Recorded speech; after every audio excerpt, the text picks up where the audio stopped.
Morning. Ooh, that's a little Bright light.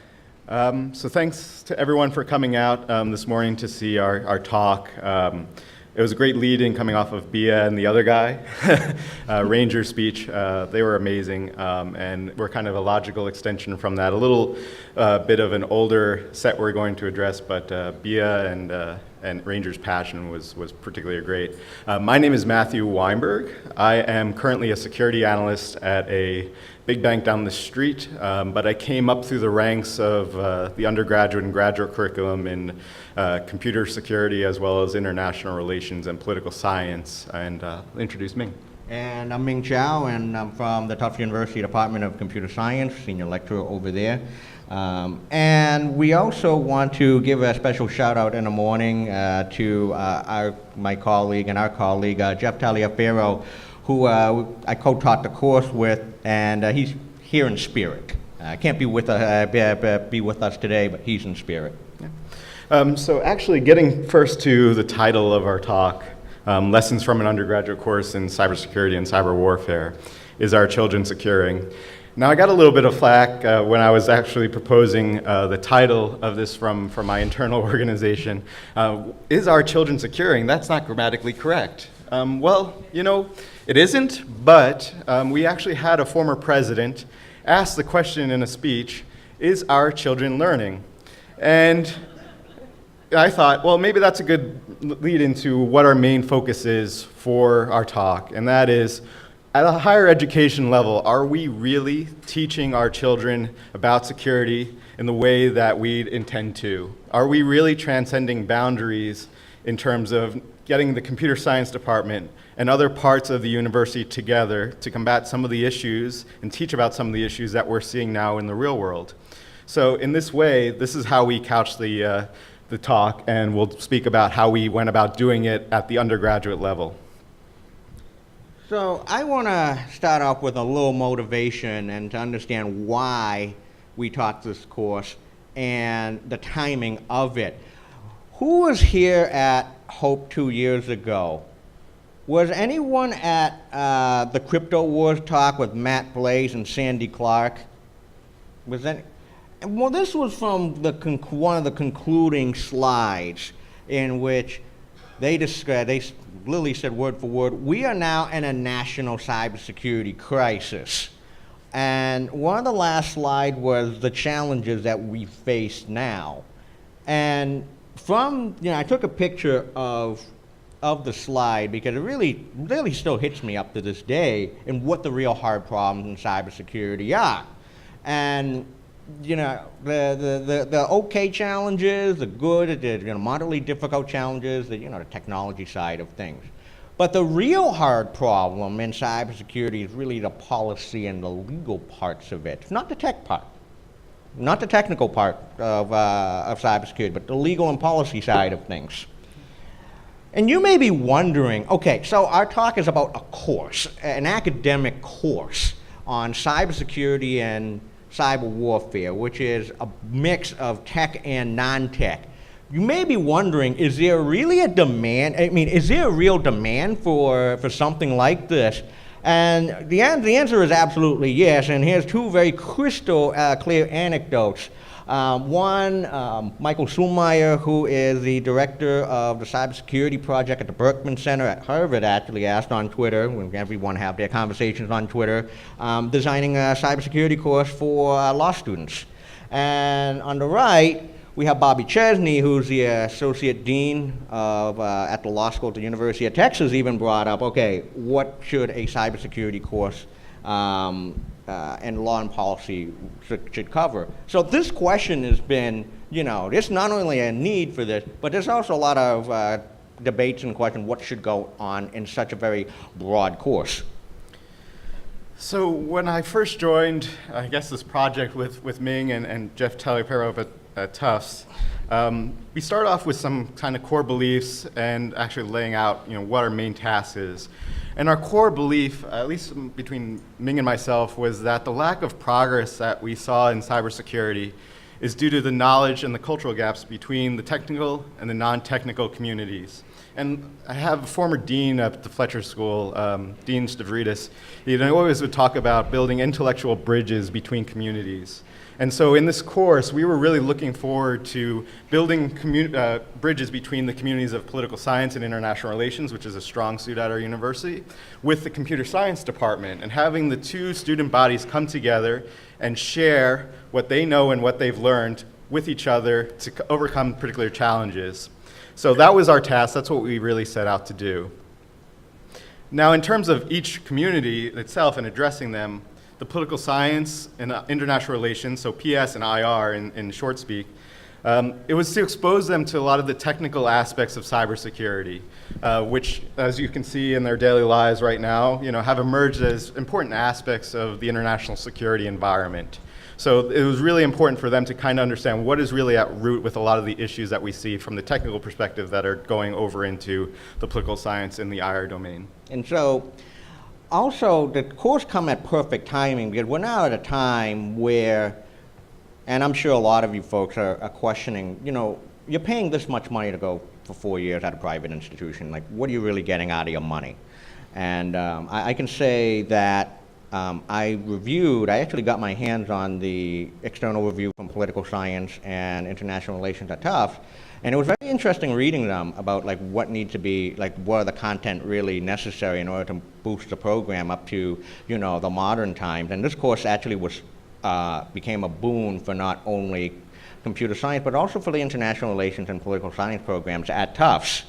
In the computer science end, want to expose, just basic policy making to the students. Just as interesting because recently I was a little bit too slow to read Kate Charlotte's paper on federal cybersecurity, which she published back in April of 2018. And in the introduction, I think she wrote something along the lines of, it's easier for me to teach tech to policy people, but it's much, much more difficult to teach policy to tech to techies. So, interesting line that she wrote, in her report that coincide with the mission of this course. But at the end of the day, really, is what we're trying to do is hack the higher education system, and in the way, much hacking, like we had seen Bia and Ranger discuss earlier. We had to make this course practical, fun, and enlightening for the students, because otherwise we were sitting in here in a long room and it wouldn't be fun for anyone. So we really had to make it interactive amongst themselves to encourage the students themselves. Much like our university talks about, is to encourage active citizenship. So to encourage active info security citizenship and to engage across all of these different communities that we had in the course and all the different backgrounds that we had, whether it be gender, whether it be educational, to have healthy debates between themselves while they were in the course. Yeah, and let's be honest, that stuff doesn't happen, and I'm sure for most of us who've been to college before, it doesn't happen that often. I mean, we're still in I would still go so far to say a dinosaur age system in which, it's become academic fragmentation when you have the mathematics department, you have political science stand on its own, physics stands on its own, but you take a look at the big modern problems now, like cybersecurity, they transcend and blend multiple departments and even schools within an institution. I mean, those days of just standing on your own and just locking yourself behind the door, those days are long over. But we're not the only ones trying to do this out there, and we want to actually give some props to other universities and other programs that are actually doing much what we are doing as well, and we also learn from each other as well. So there is actually a community of these types of courses that are out there. Give a shout out to my former professor at Harvard right now, Bruce Schneier, who a lot of you probably do know. He teaches a cybersecurity, technology, policy, and law course, the Harvard Kennedy School, as well as down the street at Columbia University, Jason Healy and his program, along with Steve Bellavin and Matt Waxman, teach a course in also technology, policy, and law at Columbia, and they run an excellent program up there and running also outside the classroom some other unique and interesting events that we'll get into later. So what did this actual class look like? It was pretty well divided between the political science and international relations departments, as well as the computer science department. The wedge that you see at 9% there are our unicorns. So they are our dual majors. They will have excellent futures out there, particularly because they understand from an inherent basis the technological as well as the political and all the other human organizational aspects of what we are encountering in this world. But having said that, what our main goal was to make sure that at least on either side of the aisle of education, that we had both sides kind of understanding where each other was coming from, so that when they do go out and enter into the career field and the professional world, they can understand quite a bit of the issues that either is facing. Yeah. And also, we'll just Tech Talk mentioned just this a little bit. I'm sure you're wondering what the I'm sure with any class these days, a lot of people are asking what's the breakdown in terms of like gender. And we made it largely 50-50 as best as we could. So it wasn't skewed like an all gender in one side versus some others, like a lot of classes. Technical topics. So what did we cover in terms of technical topics in this cybersecurity and cyber warfare course? To make a long story short, we didn't do anything elaborate in that, we didn't do anything elaborate or that special. We went through a lot of the real basic tools such as, Nmap, Shodan, what Kali Linux is, the basic terminologies and vulnerability disclosures. And, we glossed over, at a very high level, we didn't go too deep into things like malware and Internet of Things. But overall, in terms of the technical topics, it wasn't anything special. No reverse engineering, there was no coding. We didn't get into the math behind crypto. We didn't do any of that stuff.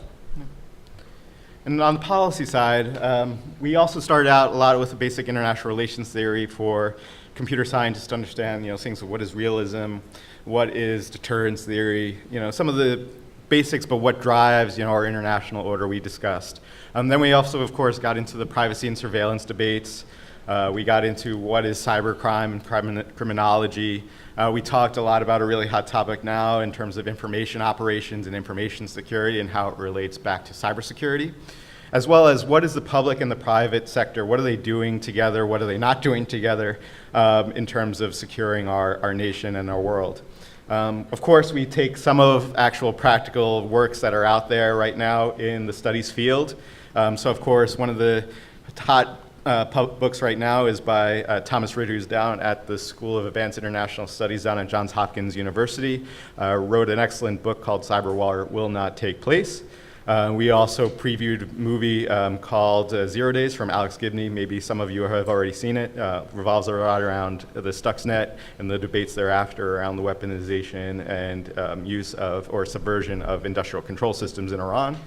And then lastly, give a shout out to my friend Trey Hare and as well as Richard Harrison, who have created what I think is one of the really strong books out there, compiling a lot of great works on the contemporary issues in cybersecurity as they relate to the international environment. So we had students sample different readings from there as well.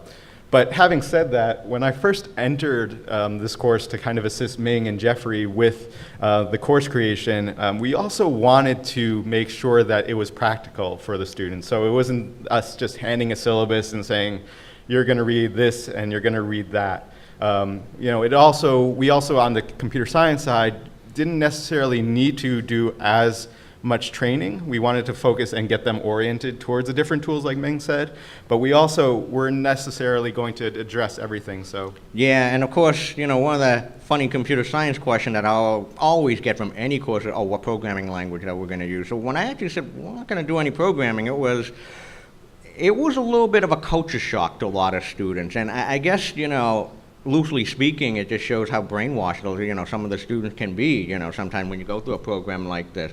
But as I said earlier, in terms of the technical topics, we didn't do anything that was special. The whole point of this course, it wasn't to build in terms of any depth. The more important thing is an age-old, something I learned from Ed Felton when I first got into cybersecurity in 2004 was the important goal of this course is not only to build bridges, to have people talk to each other, but also to be informed.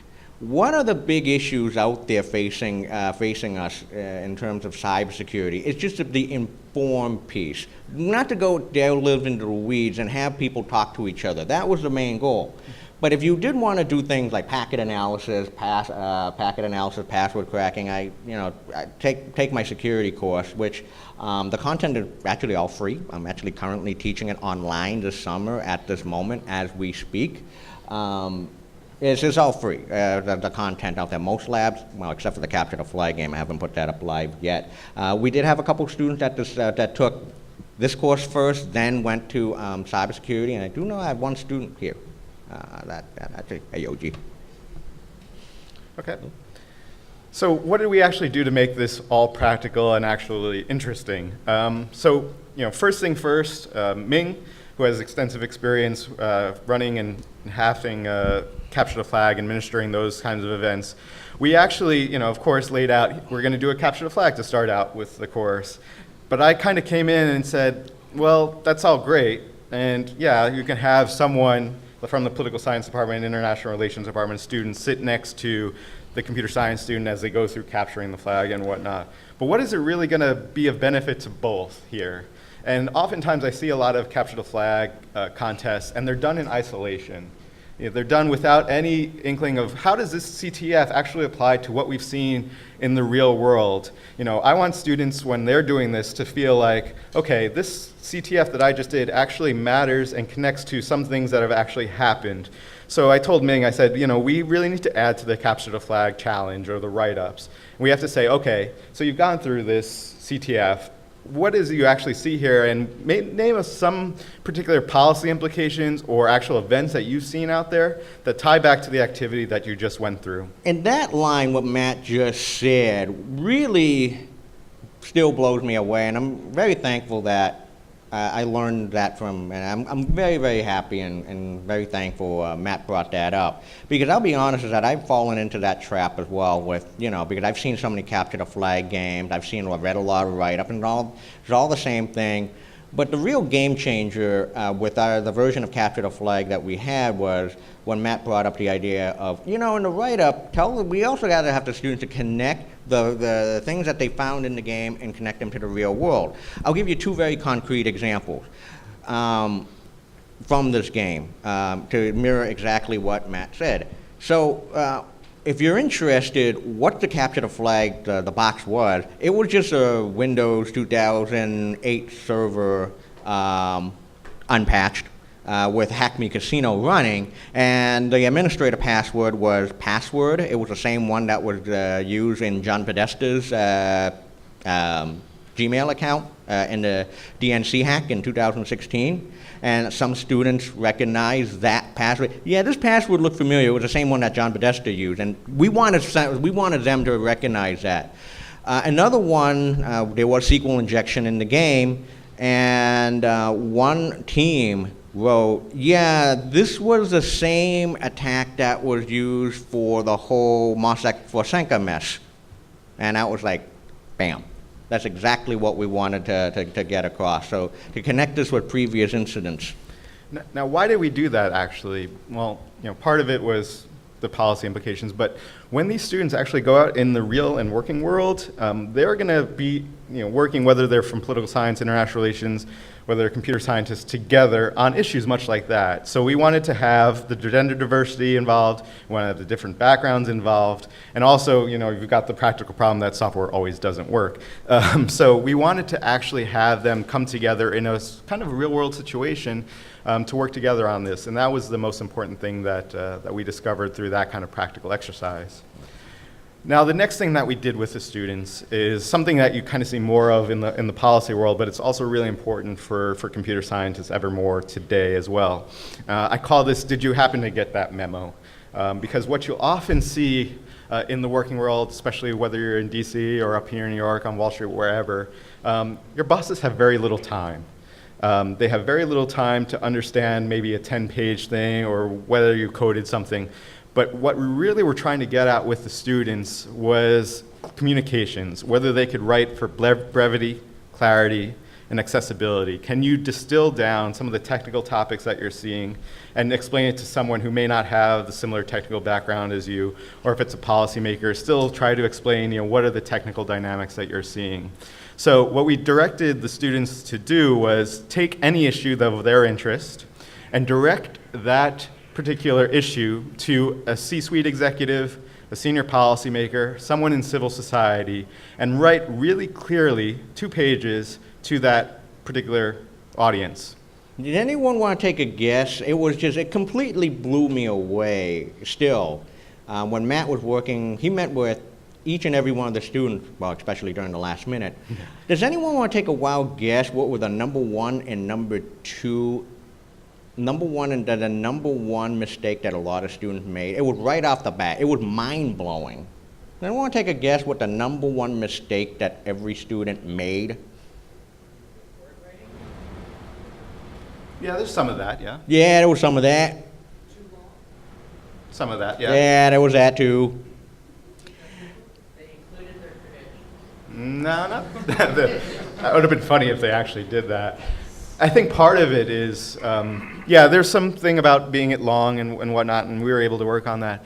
But really getting your point up front. In the intelligence business, you have what's called the bottom line up front or the bluff. But really having the students think hard about what they wanted to communicate up front to their senior leader decision maker. For all of us, it's really hard. For me, it's still hard as a professional. And I remember from Matt, what he kept on asking each and every one of the students was, okay, first things first, for whom? Mm-hmm. What was this memo for? Yep. So, and that actually ties back into my last point here, in that just writing a 2-page memo is a process for self-discovery. What do I want to write about? And how do I write to that person, that audience that Ming just brought up, in a way that they're going to understand and that's going to help them make a decision? So in that whole process, I think that was the self-discovery piece of not only just as themselves as communicators, but also what they're really interested in to really distill down what is the important issue that I want to tell someone else. Okay. Now the third engagement, what we call the student Pep Talks. So Pep, I think this was an original idea coming from Ming, but we altered it a bit along with Jeff. But Pep means personal engagement projects. And the main thing that we tasked the students to do was go out there in the information security community or the policy communities and really try to find where your niche is. I had a talk once. Jason Healy came up to Tufts. He had a really good, interesting story about someone, one of his students who come up to him, and the students was like, I'm, going to do this and this, and Jay's like, well, everyone else is in that area. What's your unique niche? What really drives you outside of, when you're in the classroom, something that's from your background that you spent a lot of time on, something that you'll do when you're, away from the field. And he's like, oh, I really like maritime studies, and I'm on the water a lot. And he's like, well, really focus. Maybe your niche is maritime cybersecurity. There's a huge need for that out there. So what I really took from that is, for all the students that I met with, every other day in the Hall of Flags up at Fletcher, and really talking to them and trying to understand, why are you in this course and what really drives you when you're not out of it, and let's see if there's a particular connection point between the two. So from there, we tasked the students, okay, now get into that area. Well, 2 things. Number one is we can't teach everything. There's no way. But number 2, what really still bothers me up to this day is there's a lot of people that, A, don't understand that cybersecurity is a very broad field, and that there are many different paths and avenues to get to to do cybersecurity. There are many people that have many different interests. Some people may absolutely hate the technical piece but love the legal piece. Some people may love the technical piece but may actually really don't want to do law or talk about the policies and rules. Some people may actually want to think about cybersecurity in a non-private sector. Some people want to learn about cybersecurity in a startup. Some people want to do cybersecurity in a mega corporation. There are many, many different avenues, many, many different flavors, and we want to have that student exposed because you're not going to get that out of the classroom. So again, going back to Matt's point, making this course practical. And the other thing is that I tell everyone is, and I'm sure this is a problem with education in general, just doing the classroom work is not good enough. Yep. And I think the main thing that we're actually driving these students towards is into the community. So all of you are here today, and you're all at Hope because you want to be involved with each other, you want to meet each other. And for the students, a lot of them, this is their first time being exposed to the information security community. So a lot of them came back from events like at B-Sides, or they go to Berkman Klein, or they actually go tour an office like from Black Duck Software or elsewhere in the Boston area and see some of this professionals who work there, and they come back really rejuvenated and energized about this field. So it was that practical experience of taking what they've learned and putting in these pep talks, and getting in front of their fellow students as well, like what Ming and I are doing, and giving a talk on what they're passionate about. That was the real takeaway. So actually, two quick things. Well, a little bit just on the side note here. I saw I got in yesterday, I hope, and I saw that there was some school had a field. It seemed like, wait, some school have a field trip here at Hope, and it shows. Well, I think it was St. John's that brought like a whole crew here at Hope. That's really damn cool. That's really, really cool. And I always remind students that during my 4 years in college, I didn't learn a damn thing about this. I didn't even know the cybersecurity thing even existed until I went to USNIC's annual conference in 2004. So after all of these experiences, what did we actually learn? So here are some of the release notes that we have. We'll go through features, bugs, other things as well that we took from this experience. So what did we think we did with this course? One is, I think, as best as we could, addressed a lot of the diversity shortcomings that we're seeing in this field, whether it be from educational background, from gender mix in the actual work of cybersecurity. I think we did a pretty good job of getting the students mixed and creating those bridges there. The timing was actually pretty helpful because it was in a high demand course. Students, of course, see everything in the daily news right now related to cybersecurity, whether it be a breach or an election system hack. Students from all different backgrounds are really interested in this topic now, so that really helped us out. And then lastly, I think we really planted the seeds with some of our students, and we'll show some of the results later on. We also have some of the students here today. So I think, we actually succeeded in, getting an actual glide path for some of these students into the field. So I think we have we should be pretty proud of that. Now, bugs. Some things that we learned that we got to do better on the next time. One of the biggest comments from students was they wanted more talking, more collaboration, more debates. There was a lot of comments, especially from the CS students, like, what in the world is Rule 41? One of the things that we're considering for the next iteration is to have both sets of students to do quick 2-minute videos on a particular teaching the other side of the aisle on a particular concept. So, for example, a good one for computer science students is, what is TCP/IP? Or how does the web work? Simple videos like that.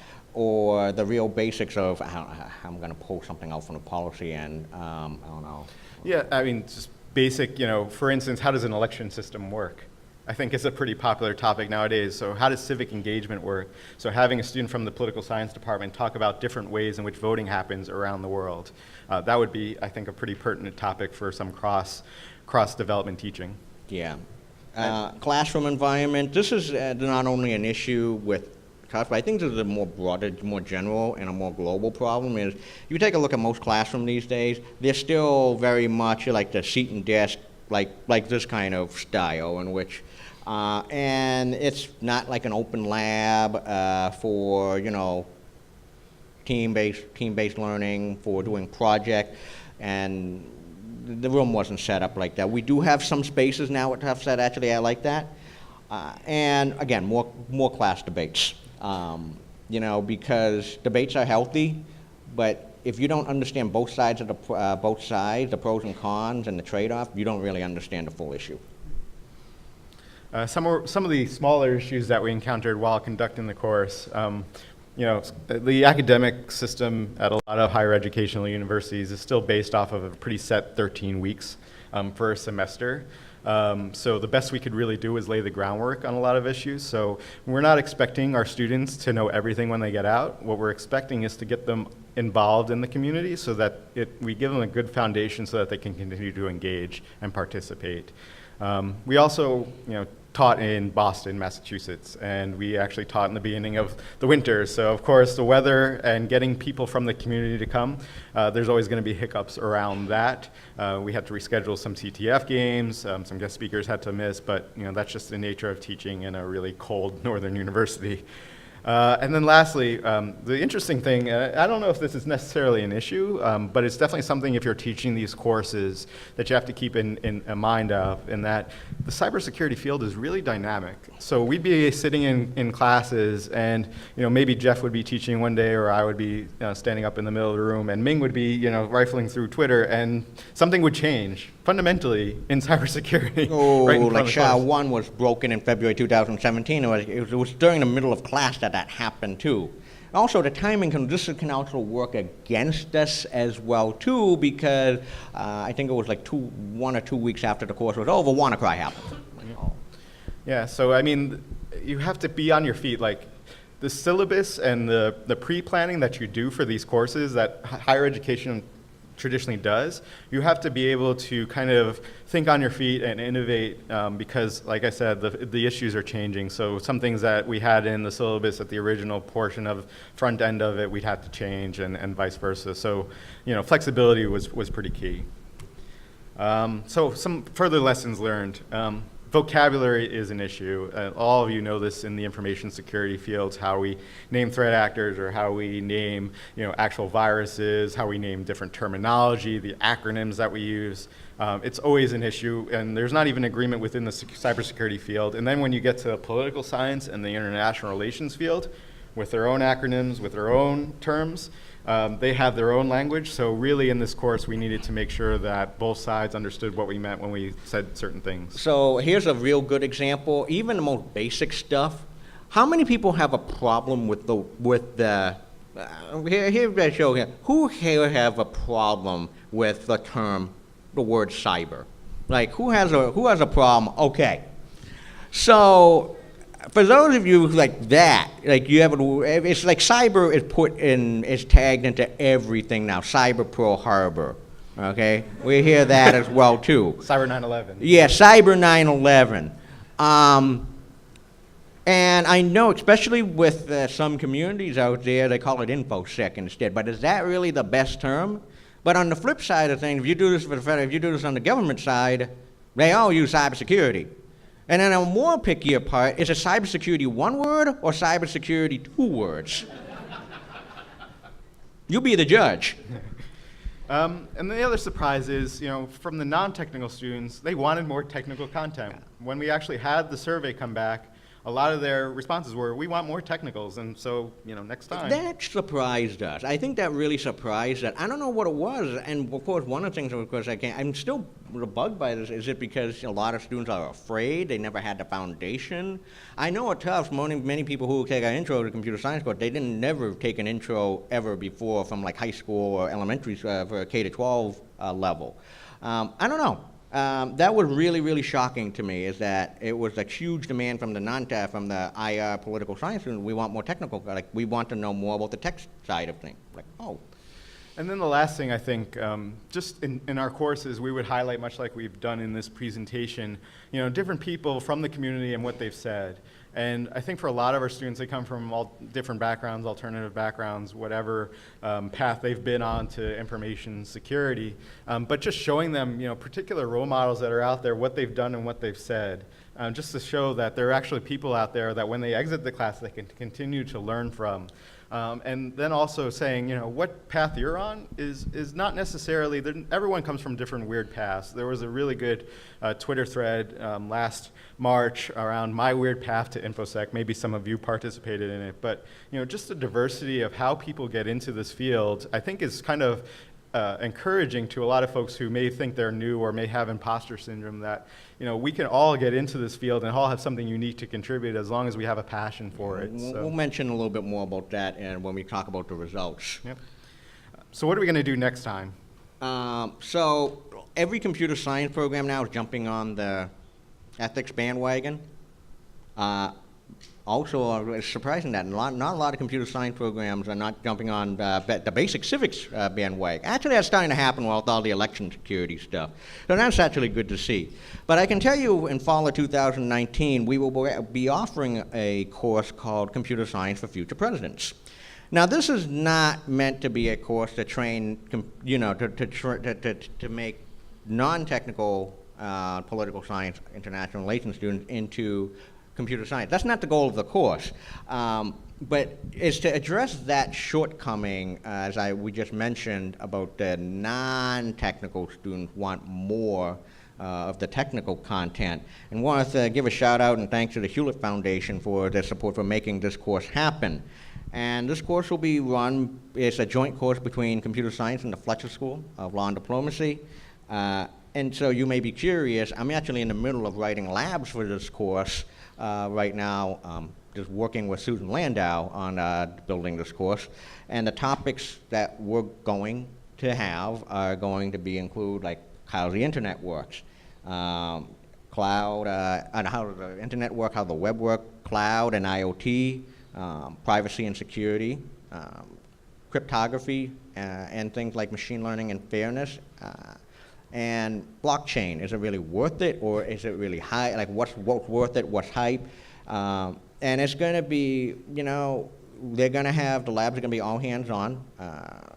There's no programming, but you're going to do things like crypto challenges. Shouldn't say this too loud, but I guess I'll say it right now, is that I already put together like hashes of like LinkedIn breach passwords. Understand things like the 9090, the 5.9 concept in cloud. Yeah. So what did this actually lend itself in terms of results from the course? And we actually had some pretty good results, even just towards the end of the course itself. So a couple of our students actually participated in a Belfer event up at Harvard, and here they are, two of our students on a Defending Digital Democracy kind of hackathon, civic hackathon, looking at some of the misinformation, disinformation problem set up there. Between them is a guy you might be familiar with. He was the former Secretary of Defense, Ash Carter. Under Obama, he was the SecDef at the Pentagon, and the two students actually took on the grand prize of $10,000 for an app that they developed called Sanity Check to look into how they could leverage natural language processing and bot detection, source grade listing, all those sorts of things to really get in combat against the misinformation problem that we've seen a lot recently and within the 2016 election. So actually applying some of the policy issues that they were seeing, some of the technical skills that they had. This is actually a group of two excellent young female professionals now in the field. Give a shout out to both Gabby Roncone and Winona DeSombre. I'll mention her a little bit next. And just taking what they've learned and really applying it to a real big problem set in the civic space. And then as well, the other thing I really want to give a huge shout out to, and it's kind of like the mock trial or the debate club of the 21st century, and that is the Cyber 912 competitions that are occurring here in New York. There's one in November up at Columbia University run by Jay Healy and the Digital Cyber Group up there, but there's also a national one down in DC in mid-March where students get together coming from all different backgrounds, whether it be legal backgrounds, whether it be policy backgrounds, whether it be computer science backgrounds, and they come together and they're confronting a particular situation within a public security situation, international security situation, and they have to go in front of, like we had in the course, a policymaker to really advise what should I be doing at this course of this part of a particular event, and getting in front of judges like you see in this picture and performing their recommendations for really senior policymakers in a lot of these events, as well as practitioners in the field. And it really gets students up there like we are doing here today and communicating out the issues in a succinct as well as in a understandable fashion what is going on in cybersecurity and how it's really affecting the public. So our students actually went down to DC and took the crown of best public speaking performance down there. They went to the semifinals as an undergraduate group, which is quite impressive given that a lot of the top schools coming from the military as well as the grad school community. So yeah, we're really quite proud, and it actually takes a lot of preparation. So students are preparing at least a month, two times, 3 times a week, getting together for hours on end, actually going through the scenario and planning out how they're going to brief the policymakers. Yeah. And so you may be curious, where did the students, the 40-something students end up going? And I can tell you right now, whether it was both computer science and political science, a good number of the students ended up doing something cybersecurity related. 4 of them went to MITRE, 4 of them are there now. One's an intern, 3 of them are full-time. One's a business analyst at Clutch.io. We have threat intel analysts, so actually someone actually transcending the boundaries of strategic threat intelligence as well as the technical side of intelligence. Again, unicorn, but these are the kinds of people we're trying to churn out, people who understand both the policy as well as the global dynamics. And 2 went to FireEye, one non-technical, one non-computer science student went to FireEye. Yeah. And they're actually grappling with a lot of the issues that we're bringing up in these courses, like how do I analyze what's going on out there in the world and bring it back to the technical side and what's developing. So I want to mention Winona de Sombre. So what she did, she's at Recorded Future now, but she did something really, really cool. And she wrote a piece on threat analysis insights. It's available. But what she did was she wrote a piece on how she got her, how she got her position and how it was made possible by not only her studies in computer science, but also in international relations. And that was really good for a reason, because I see this, and Matt, I know you did this with political science and IR, is a lot of the students, actually even in computer science too, everyone have such a narrow mind of career option. I mean, computer science students nationwide, they say, oh, we're going to Google, Microsoft, Facebook, and Apple. IR, international relations, and political science students, they think about, going into government. But those opportunities are far few in between these days. And Winona wrote a piece, there's a lot more than just the usual suspect of things. So you can do things like threat intel, where you can use actually both worlds. Yep. And then, we've actually got our students contributing to how we as a federal government, how we as an international community actually organize around this effort, because there seems to be a lot of disorganization out there on what is the government's role, what is the private sector's role. So we have students actually going out to think tanks now and to other places and actually making their mark in the policy field as well as in the technical fields. I kind of want to wrap up now because we're getting close to the end. Just giving some shout outs to some really important people that have helped us throughout the course. As we mentioned, Jeffrey Taliaferro, who, if we could be here, we'd definitely give him a lot of the stage as well from his perspective. But Susan Landau as well at Tufts University, amazing talent in the security privacy debate that you should definitely read her works on.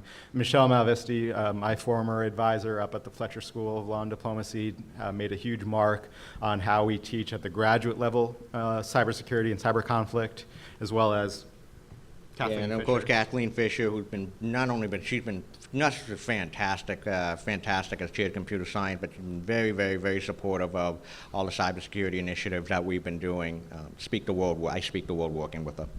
And we also have to thank our funders. So we got some funding and support through the Tufts Innovate grant. They underwrote the course development as well as the execution. We also had some particularly important people who came in and spoke. Kate Crockford, with the ACLU in Boston, Eli Kahn at Squirrel, gave a guest lecture. This was before Squirrel got acquired by Amazon. And Seth Milstein, he works around the area, but he can't make it. I asked him, are you going to be around? And he said, actually not going to be around, but again, he's in spirit. We can't thank him enough. And each of these people, like I said, getting in front of these kinds of students, telling about your experience of how you were in the field and what you do in the field was particularly helpful. So we really like to thank them for kind of sharing their experience, as well as we shouted out to a lot of colleagues during this from across academia. But again, there are a lot of great programs out there. There are a lot of budding programs. So if you all out in the audience can get involved and help your local university, advertise yourself, whether to be to help students or to come in and speak or to participate in a Cyber 912 or CTF or what have you, we really encourage you out there to get involved because there's negative unemployment in the cybersecurity field. There is a need for radical inclusion to get people from all different backgrounds to become involved in this field. We tend to have gender imbalance now. We have a background imbalance now. We need to build bridges. So, like I said, the charge is for all of you to get involved in raising the next generation. We saw it earlier here amongst the younger set, and now I'm telling you, in the older set, they also need your support as well. Yep. So, open it for any questions. Thank you. So we'd love to have questions. Question, please. Hey guys, great talk. You mentioned a little bit about how the teaching spaces that you were working in weren't necessarily the best for what you were doing. I was wondering if some of the pedagogy that you came into the course with also needed to kind of adapt and improvise. And if what would you use now that you know what you know now? So I think that on the pedagogy side, like I said, getting rid of that kind of syllabus model and really testing out the students and changing the way they interact with each other in the class. On this physical infrastructure and space side, really building out, if you go into the cybersecurity world now, a lot of these teams are in open floor space kind of offices, and they're working across different functions within the cybersecurity, whether it be a fusion center or a SOC. So really getting them to kind of gel together. So I think from a pedagogy standpoint, getting away from the old model, taking a new model with student experiences, and then changing up how the infrastructure is, I think is the next step. Yeah, and that everyone has to wear the same hat, in learning. And if you saw from the previous presenter's talk, I'm sorry, but those days are over. Doesn't work anymore. Next question? So I'm currently a student at Tufts University in Maryland. We have a pretty decent cyber In program. where? Towson. Oh. Great school. I know our ethics class is pretty much universally hated. And I want to know, how did you make it exciting for the technical people? I think you really have to show how it applies to what's going on in the real world. Like, you have to bring up, you have in business school and law school, case examples. Like, we really, in the syllabus selection and the content, actually brought in the cases of, why this is relevant and important.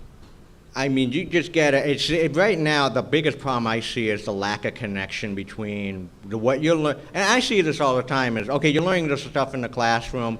And by the way, a lot of examples are stolen from other things. For example, the ethics example, have you heard of that trolley example? If you have an automated car, what would you do? Would you like to run over the people or X, Y, and Z? Have you heard of that example? Yeah. It's I'm not sure. Thank you. We have 3 minutes, so hopefully So get to more. this was a great talk. I did not expect it to intersect so closely with my work, and I was very pleased that it did. I'm a software engineer that advises the federal government on modernizing their internal network security policy, which is terrible for the record. And the biggest problem that I have is not the non-technical people. It is the policy people that started off as engineers and made the jump 20, 30 years ago to policy and do not realize that their understanding of trade-offs and threats are out of date. Yep. So I have a question about your rules with the capture the flag teams and the diversity of the way you constructed teams, which I thought were very interesting. But I was wondering, how do you feel the students processed those set of rules? Did they understand that they were building stronger teams by having a diverse group of people? Or do you think that if you hadn't had those rules, they would have just fragmented themselves and would have thought, this is great, we produced high quality work? I'm going to let you take that one first. I think it's a good question. I think, starting out, you don't really want to tell the students why you're putting them through a certain way. But I think after they themselves realize why we put them in certain situations and then team arrangements like they did and why we asked them certain things, we would explain to them after why we ran it through. Yeah, I don't, sometimes especially, the trade-off, I mean, again, it's a trade-off problem. If you bring this up, let's say if I brought that topic up, how we created teams, so that's going to be etched in everyone's brain. And that could actually even raise even more questions that's not related to CTF game. So that could even raise even more questions. So what we decided to, okay, here it is, ask questions later. I felt it was a trade-off that we had to make. I think we can squeeze in one more question. Okay. I originally had two. I'll make them real fast. Did you discuss the Google versus Oracle Java case at all, and how the judge taught himself to engineering and now has been overruled? And the other is, do you plan to put this on Coursera or OCW so people have the lectures and not just the GitHub? We didn't bring up the first case, but that's a good suggestion for the next one. And in terms of OCW, OpenCourseWare. Here's the one problem. Like my main security course is all open source, open online. But there's some schools that are very leery about this online model still. I'll leave it at that. I mean, I'll put that in a nice way. There's some schools like Tufts, they haven't made the full investment that schools like MIT and Stanford have. My quick parting comment is this kind of course succeeds because the students are next to each other. So you can't necessarily put it online. You need to have the students interact with each other. And I think that's where maybe higher education still survives, is that you can put students together in the same space to crack the same problems. And I think that's probably the value add for a higher education system that you can debate the value of right now. But the basic questions, the basic videos, like those short tutorials, yeah, that definitely can be online. That can scale. So, thank you so much. Yeah, we'll be here for more questions.